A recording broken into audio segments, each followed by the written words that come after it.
আগামীকাল থেকেই কাজটা শুরু করেন। মাস্ট ডু কিছু কাজ আছে। মাস্ট ডু কাজের মধ্যে একটা কাজ হচ্ছে, যদি প্রিলি টিকতে চান আপনাকে আর্লি রাইজার হতে হবে। যদি অনেক দেরিতে ঘুম থেকে উঠেন, আপনি টোটাল দিনটাকে কোনোভাবে এই সময়টাকে ইউটিলাইজ করতে পারবেন না। তাহলে সকালে আর্লি রাইজার হওয়া, একেবারে সকালে উঠে ফজরের নামাজটা পড়ে সকাল থেকে শুরু করে যদি আপনি 11টা 12টা পর্যন্ত পড়াশোনা করেন, ওই 11টা 12টা পর্যন্ত সারাদিন না পড়লেও চলবে। তাহলে মাস্ট ডু কাজের মধ্যে আর্লি রাইজার হওয়াটা বলে নেই, আর্লি রাইজার হওয়াটা সাজেশান। মাস্ট ডু কাজের মধ্যে একটা কাজ হচ্ছে, আজকে থেকে শুরু করে আপনি অবশ্যই ডেইলি সকালে 2টা বিকেলে 2টা, সকালে না পারলে বিকেলে 2টা, অথবা বিকেলে না পারলে সকালে 2টা, কমপক্ষে 2টি প্রিভিয়াস কোয়েশ্চেন পড়বেন। তাহলে স্যার এগুলো তো পড়ে শেষ করে ফেলছি। পড়ে শেষ করে ফেলছেন, পরীক্ষার হলে পরিচিত প্রশ্নগুলোই আপনার জন্য কিলার। ফেলের জন্য কারণ আপনি ফেল করবেন। আমি বুঝতে পারছি কিনা? আপনি একটানা দেখা যাবে 125 পাচ্ছেন, নেগেটিভ মার্কের কারণে আপনি 103-এ চলে আসবেন। পাস করার জন্য 111 দরকার, আপনি 108-এ গিয়ে আটকে যাবেন।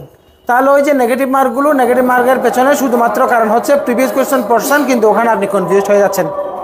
আমি বুঝতে পারছি। তাহলে ডেইলি টেক্সট এবং এমসিকিউর কম্বিনেশন বলতে যে জিনিসটা বোঝাচ্ছি, এমসিকিউ বা প্রিভিয়াস কোয়েশ্চেনগুলো ডেইলি একটা বা 2টা প্রশ্ন আমরা পড়ব, একটা কথা। দ্বিতীয় কথা হচ্ছে, সকালে অথবা আগের রাতে আগামীকালকের জন্য একটা টার্গেট সেট করবেন। প্রতিদিন পড়ার টার্গেট, এটা আমরা কখনোই করি না। তো আগামীকালকের জন্য যে পড়ার টার্গেটটা সেট করেছেন, আগামীকাল রাতে ঘুমোতে যাওয়ার আগে অবশ্যই টার্গেটটা কতটুকু শেষ করতে পারছেন এই ব্যাপারে নিজেকে নিজে অ্যাকাউন্টেবল করবেন। তাহলে পরে খুব ইজিলি কী জিনিস মিস যাচ্ছে, কতটুকু ইমপ্রুভমেন্ট হচ্ছে, সেলফ ইমপ্রুভমেন্টের একটা মনে একটা রেকর্ড আপনি পাবেন। এই কাজটা করা দরকার। এটা অর্থাৎ মেন্টালি সাইকোলজিক্যাল ইনফ্লুয়েন্স আছে এই সমস্ত কাজের মধ্যে। আমি জাস্ট কি বলতে চাচ্ছি, আমি মূল কথায় আসতেছি, একটু অপেক্ষা করেন। মডেল টেস্ট হচ্ছে, মডেল টেস্টে গুরুত্ব দিতে হবে, মডেল টেস্টই আপনার প্রিলি টিকবেন না এর মধ্যে ডিফারেন্সিয়েট করে দিবে। মডেল টেস্ট যত বেশি দিবেন তত বেশি আপনার ওই যে নেগেটিভ মার্ক থেকে নিজেকে বাঁচানোর পথটা খুঁজে পাবেন। মডেল টেস্টে পারতপক্ষে কোনো কনফিউজিং প্রশ্ন দেখাবো না, বেশি পাওয়ার আশায়। এখানে আপনি কম নাম্বার পাচ্ছেন, এটা দিয়ে কিচ্ছু আসা যায় না। এখানে বেশি নাম্বার পেয়ে এখানে কোনো লাভও নেই।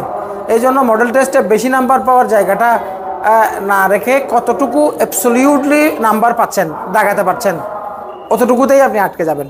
এই দেশের সময়ে আমার কথা শুনতে যারা দাগাচ্ছেন তারা লোভী, আরও নাম্বার পাওয়ার চেষ্টা। এগুলো কিন্তু ভয়ের কারণ, এগুলো হচ্ছে অভ্যাস হয়ে যাচ্ছে। অভ্যাস থেকে কিন্তু আপনি নিজেকে কন্ট্রোল করতে পারবেন না। ফাইনাল